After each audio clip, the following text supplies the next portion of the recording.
Today I will show you a comedy, drama, romance film from 2009 titled The Proposal. Margret Tate is the editor-in-chief at Colder Books, one of the biggest publishing houses in New York. Andrew Paxton is her assistant. He dreams of becoming an editor himself and gives Margret a manuscript that he really likes. But Margret rejects it, saying that she did not like it. Margret has a reputation for being a domineering woman. All the employees are scared of her and even have a code name for her, the Witch. Her reputation is cemented when she fires one of the top editors there, Bob. When he calls out on her menacing attitude, she calls him out on his incompetence and laziness.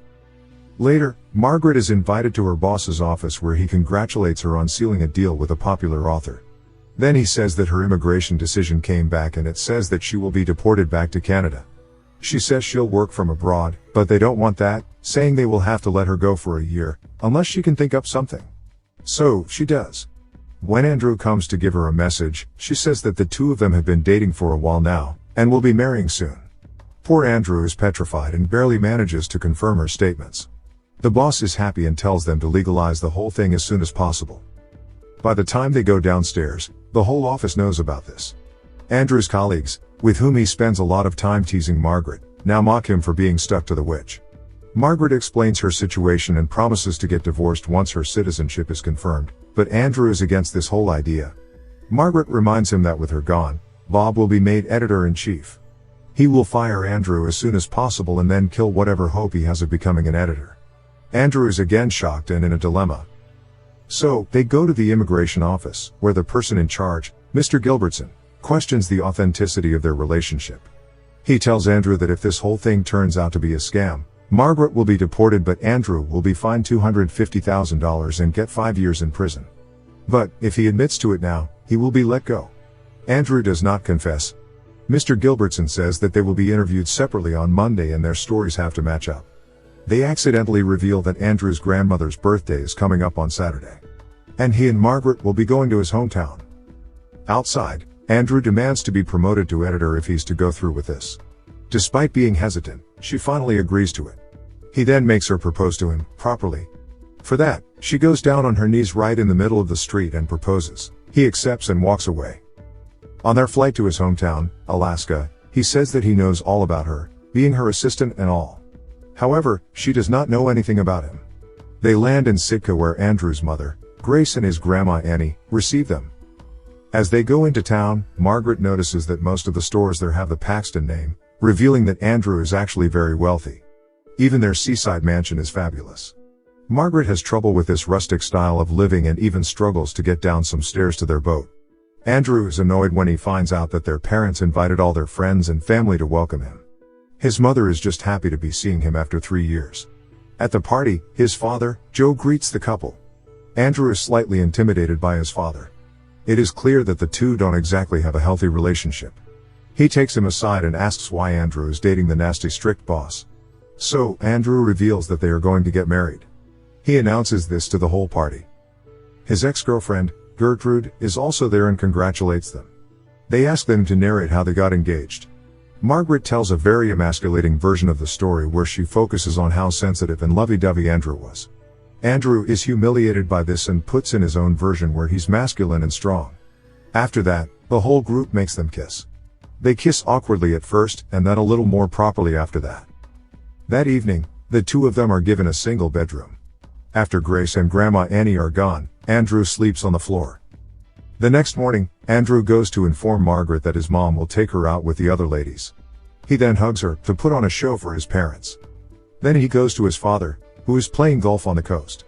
He asks Andrew to move back to Sitka because there is a huge business here waiting for him.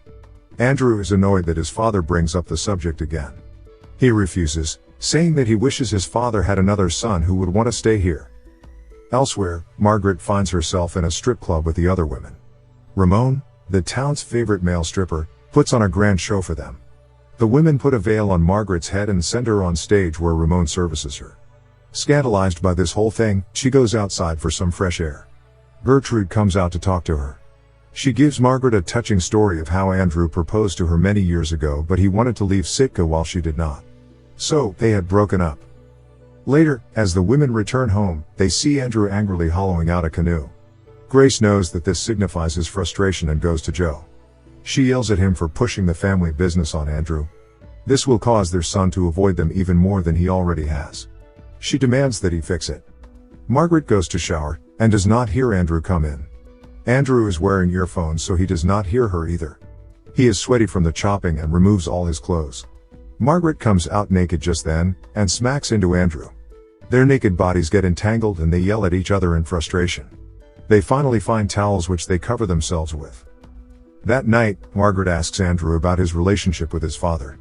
But Andrew does not want to talk about him and shuts it down. So, she starts revealing some things about her that he did not know. Her deepest likes and dislikes.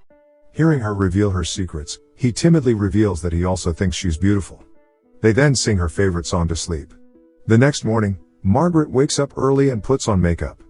However, Grace knocks on the door, so she wakes up Andrew and they hurriedly cuddle up on the bed. Grace brings in breakfast for them. Joe also arrives and says that they want Andrew and Margret to get married tomorrow, on Grandma Annie's birthday. Grandma Annie is very excited about the whole thing. So, Andrew and Margret accept it. After they leave, Andrew reveals that he is worried about his family finding out. This will really tear them apart and Grandma Annie will get a heart attack. But, Margret manages to calm him down and starts massaging his muscles. When she realizes what she is doing, she quickly gets up to serve breakfast. Now, it's Andrew's turn to stare at her figure. Later, they go to town to buy some stuff. As Margret takes this opportunity to find a computer and catch up on some of her work, Andrew goes to talk to Gertrude. Margret wishfully watches the two. Later, Grandma Annie and Grace take Margret away to a bridal shop. There, they find her a dress that Grandma Annie wore at her wedding. Grandma Annie also gives her a locket that has been in their family for 150 years. Margret gets extremely emotional. After she is done, she hijacks Andrew's family boat and takes him out to sea. There, she mirrors Andrew's anxiety from the morning, saying that they are going to hurt his family with this scam. She has realized that she never grew up with a proper family, but Andrew is surrounded by love and she does not want to ruin that. Andrew almost crashes the boat, but swerves it just in time. However, Margret falls in. Andrew quickly saves her and wraps her in a blanket while hugging her to give warmth. Back at his home, Joe takes them to a barn where Mr. Gilbertson has arrived to check on them. He says that Andrew still has a chance to confess. But, Andrew is firm on the story of their love and leaves. His father had hoped that Andrew would end this, and is disappointed. Their wedding takes place the next day. Grandma Annie walks Margret down the aisle. As Ramon starts to officiate the wedding, Margret stops him. She turns to all the family and friends and admits that she is doing this in order to avoid being deported. She says that she forced Andrew into this and takes all the blame herself. That Andrew has a beautiful family and she does not want to get in the way of that. Mr. Gilbertson smiles smugly as Margret leaves the altar. Things descend to chaos in the place. Andrew goes after her to their room. However, Margret has already left. On the manuscript which Andrew had brought to her, she has said that he found a good book and he will be made editor soon. Gertrude comes in and he vents out his anger.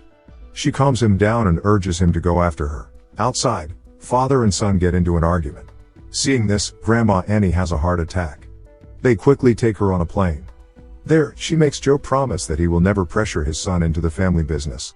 She then makes Andrew promise that he will make an effort to be closer to the family. And then she wakes up all sprightly and healthy. Joe and Andrew roll their eyes at Grandma Annie's fake heart performance. She scolds them, saying this was the only way father and son would stop bickering. She then commands the pilot to fly to the local airport. Mr. Gilbertson is still smug as he takes Margret back to New York. Andrew arrives, but is too late, as the plane flies off just then. Grace and Grandma Annie say that Margret loved Andrew, because her love is what led her to leave him like that, thereby freeing him from his bond to her. Joe also comes to Andrew and apologizes to him for being too hard on him. Back in New York, Margret gets ready to leave the company. She still has her reputation and people are afraid to even come within her sights. No one helps her. Andrew comes in just then, panting, after having run there. He says that he hated her 3 days ago. He used to wish that a cab would hit her, or she would get poisoned. But now, after their weekend in Alaska, things have changed. Since their first fake kiss, to their late-night bondings, he has started to feel differently about her. He then asks her to marry him, so that they can continue dating. Margret says that she would make a terrible girlfriend and wife, as she's difficult to be around. Andrew says that that doesn't matter and steps in to kiss her. She kisses him back. Later, they go back to the immigration office where Mr. Gilbertson is skeptical as to the authenticity of their relationship. He starts asking them questions about their relationship separately. Andrew and Margret hilariously give the wrong answers, showing that while they may love each other, they still have a long way to go about knowing each other.